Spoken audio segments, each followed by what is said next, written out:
Good afternoon. I am here in beautiful Venice Beach, Florida today, working on a 2008 Carver 56. I'm going to go over there here in just a sec. I've got everything set up over there. I'm going to show you a little bit about this boat, but just a wonderful little island over here, really quaint, a little calmer than I'm used to up in Clearwater Beach. But pretty day, beautiful yacht, and about to get started. Okay, we are on the Carver 56. I have tank number 1 opened up, going to the bottom, filtering and coming back out. So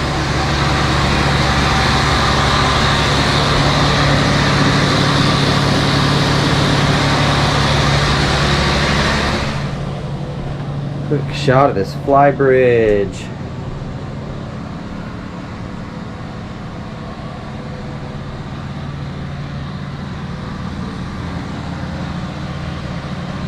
Not a bad yacht.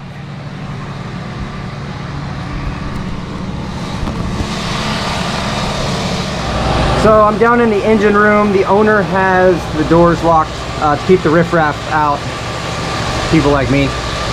So just got a quick tour of the engine room.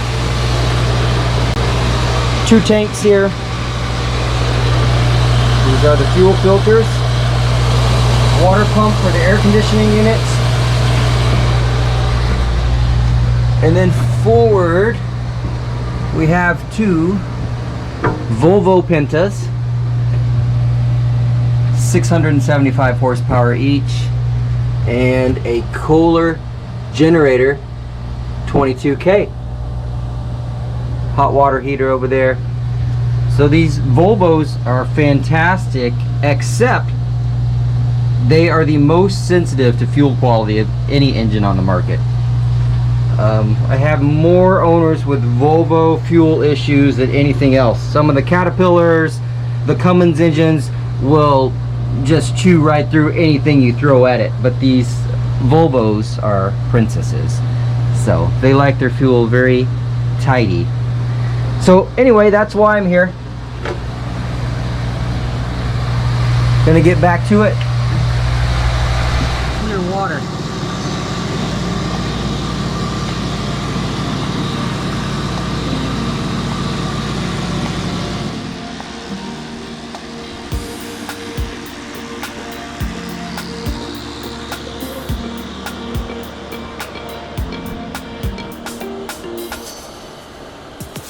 There's Jamie's new boat, the Mrs. T.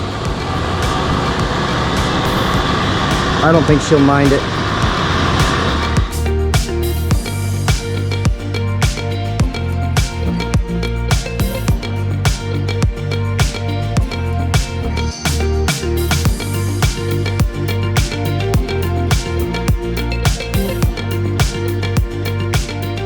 So another beautiful day and beautiful yacht. I've never actually been to Venice Beach before. Really impressed. It is really well manicured. Lots of luxury condos on the beach here, and the water is fabulous, as you can see from some of the drone shots today. Did get the drone fixed, by the way. Found a refurbished controller, so got it back up. And now I'm actually crossing the state.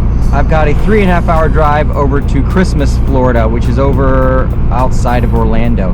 But anyway, the Carver is all taken care of. Those Volvo Pentas, like I was saying, are super particular about their fuel.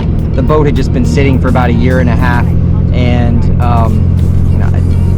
the fuel looked okay for the most part. A little bit of sediment, got maybe a cup of water out of each tank, which is just condensation.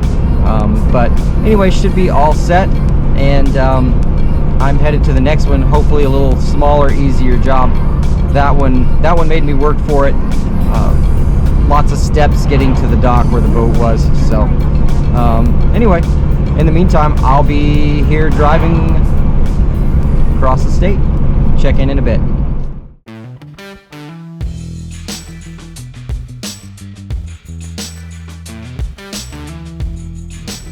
Good afternoon. Today I'm going to begin working on the installation of this man overboard wireless sensor essentially. This is from Fel Marine, and what it is a little switch that goes here.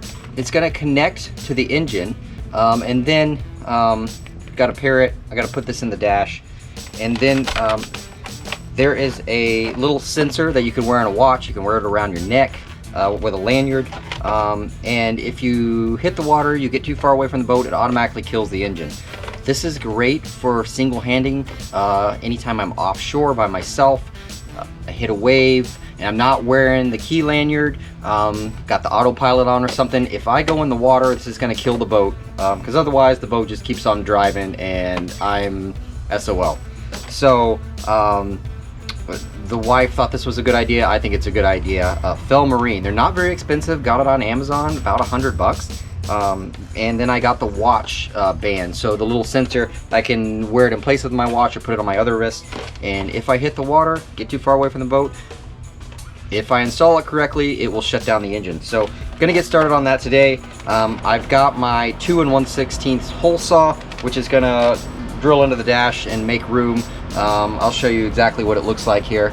Gonna make room for that in the dash, and then it connects to the engine kill switch. So gonna get started on that today. Probably won't finish it, but at least hopefully get the hole drilled, get it mounted in the dash, and then can do the wiring another day. So gonna get started.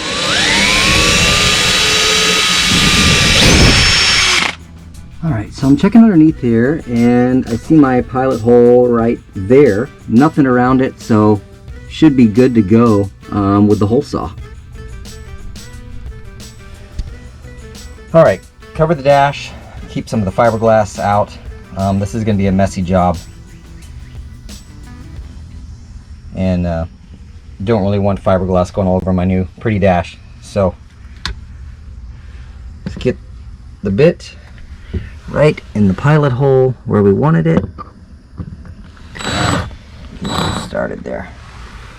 Okay, hole is drilled. Doesn't look like I hit any lines. No hydraulic lines or anything under there, so that actually went fairly well.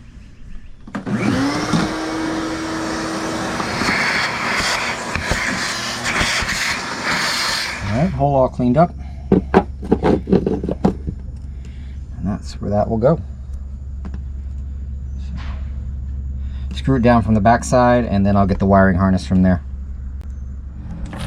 Alright, so the last piece of this project is the wiring.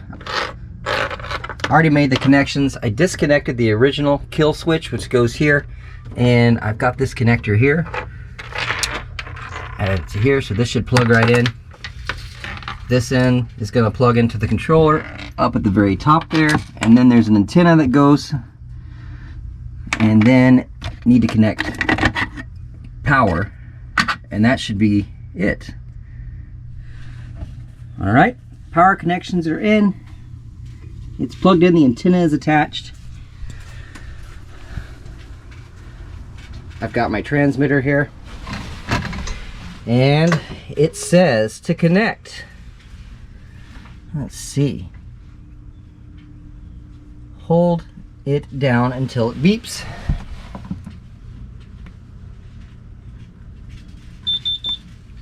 Let me hold this down.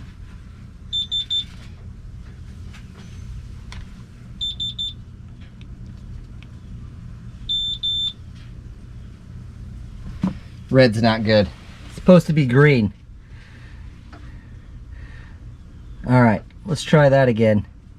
Click the connect button. All right, 3 seconds. Hold. There we go. Perfect. And that's supposed to be it. All right, we're gonna test the wiring. We've got the hose on the motor. We'll see if it starts. This we shouldn't need anymore.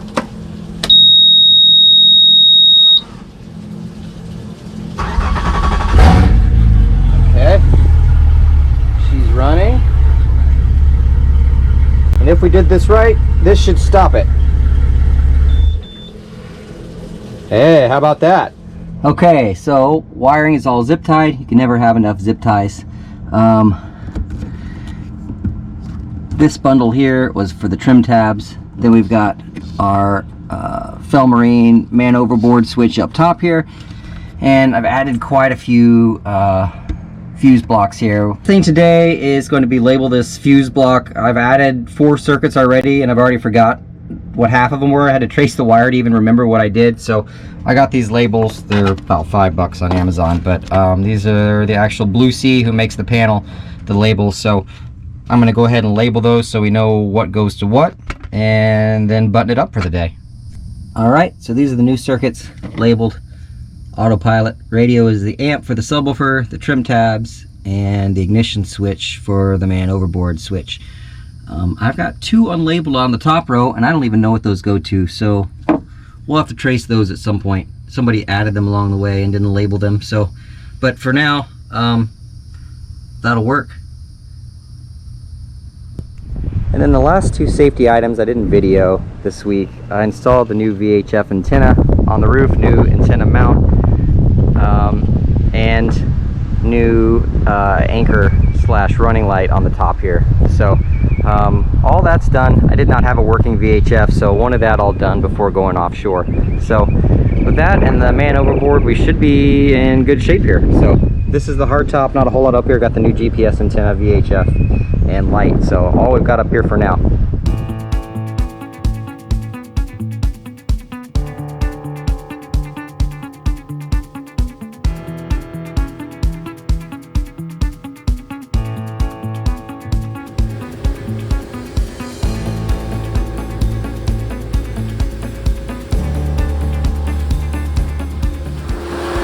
Alright, we've got a gorgeous calm day out here in the Gulf of Mexico. Almost at the 12 nautical mile limit. Autopilot is set. Almost due west. Boat's driving herself right now.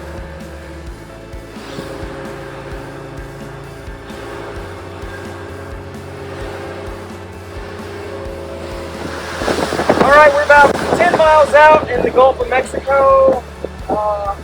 Predict wind was showing 5 knots or less. Wind pretty much through the rest of the afternoon.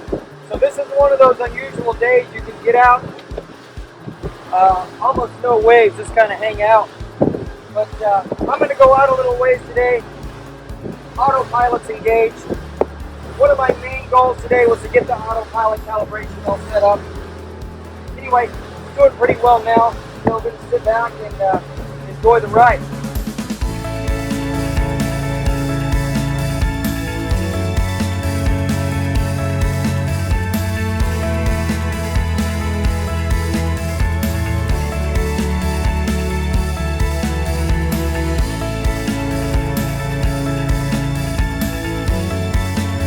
I don't know if the camera picks up the color of this water. Maybe against the boat you can see it.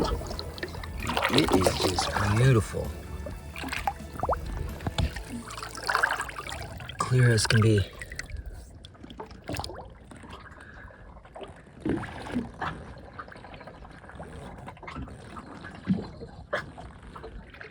About 15 miles into the Gulf of Mexico, and calm as it gets out here today. So I actually dropped anchor in 55 feet of water today, and what's amazing is this water is so clear you can actually see all the way to the bottom. I'll show you off the front here.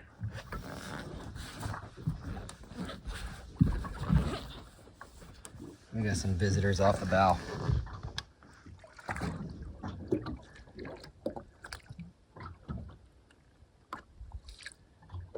"55 feet, you can see all the way."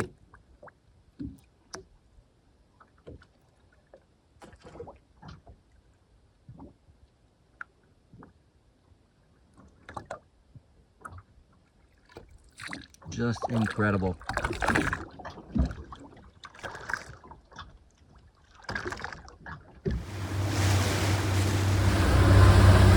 All right, set our destination back to the entrance of Hurricane Pass. Autopilot engaged, following the route on the GPS. Doing its thing, so I'm just gonna hang out and enjoy the ride home.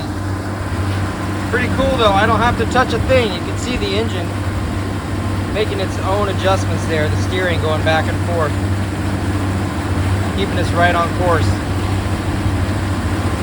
without having to lift a finger. Doesn't get any better than that, folks.